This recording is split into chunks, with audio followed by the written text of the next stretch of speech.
what are your initial takeaways from seeing the Lakers and the Nuggets wrangling in the NBA? So I've got medieval times, restrictor plate racing, and launching pad. And we will combine all of these things together, and we are going to make a cartoon. Woody Woodpecker is what we're going to make, a random old cartoon. So, number one.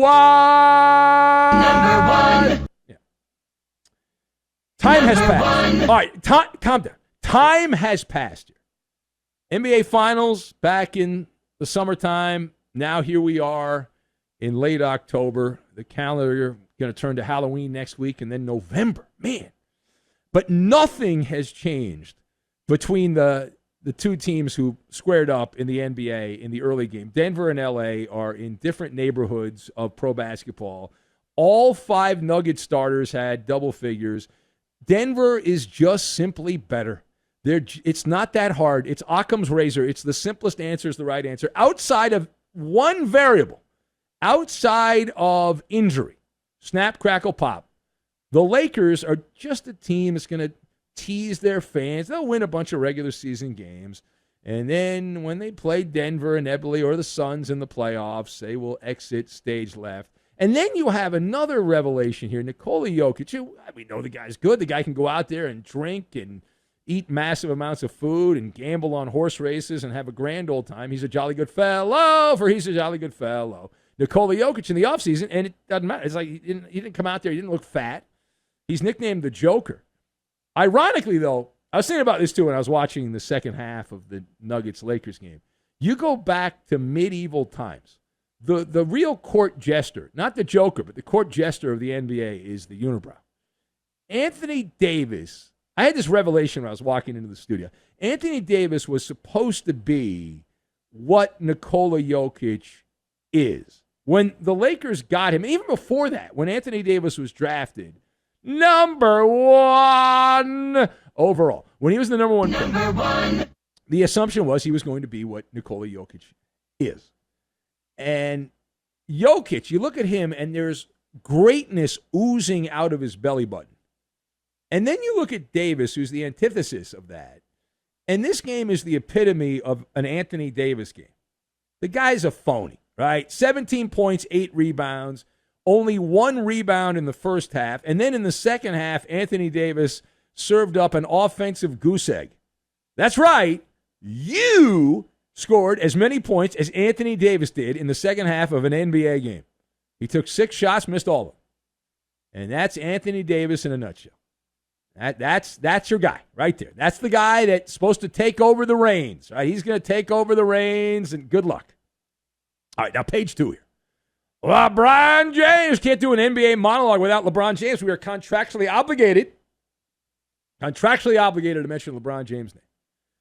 LeBron had a decent stat line, but he was limited. The story is not his stats. The story is LeBron was limited to 29 minutes in this game. And Darvin Ham informed members of the Fourth Estate. Darvin Ham let them know that the revelation is there will be less of LeBron in the year 2023, 2024.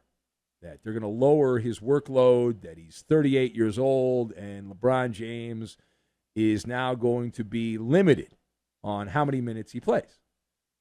So thumbs up or thumbs down to LeBron James being on a minute restriction. So I'm going to go 2 thumbs down. 2 thumbs down on that. And this is the thing. It's like when players come back from injury.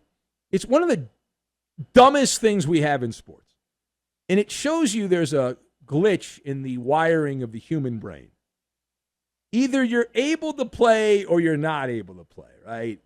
If LeBron is so fragile, maybe he is. Maybe LeBron's so brittle at this point that he just can't work a full day.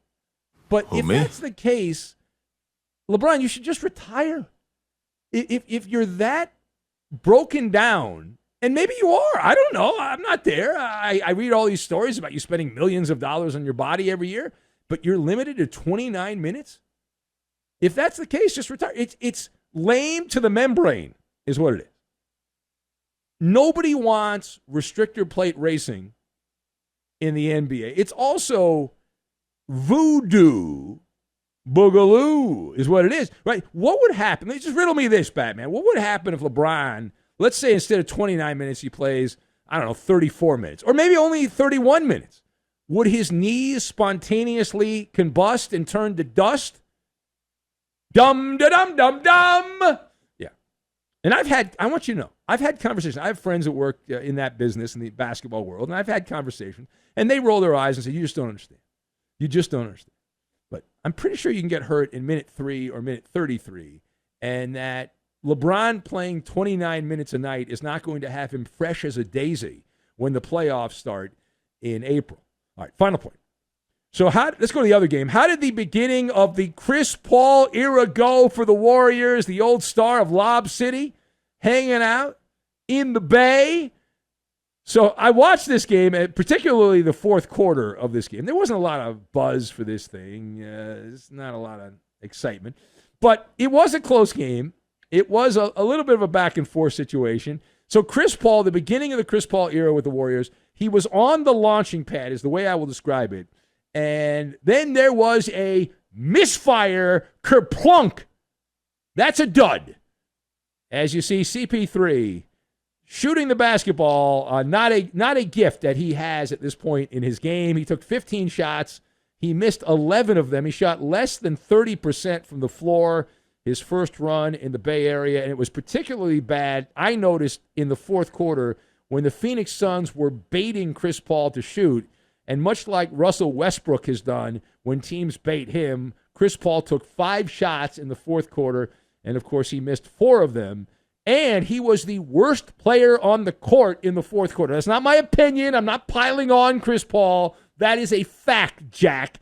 While he was on the court, the Dubs were outscored by 9. And even more embarrassing for the once proud Warriors, the Suns played without Bradley Beal. They're already doing load management. They faked the lower back injury for Bradley Beal, so he didn't play.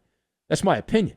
He didn't play because they faked some Fugazi back injury, and he wasn't even playing, and yet Golden State still lost on their home court. And where have you gone, Splash Brothers? Our lonely hearts miss you.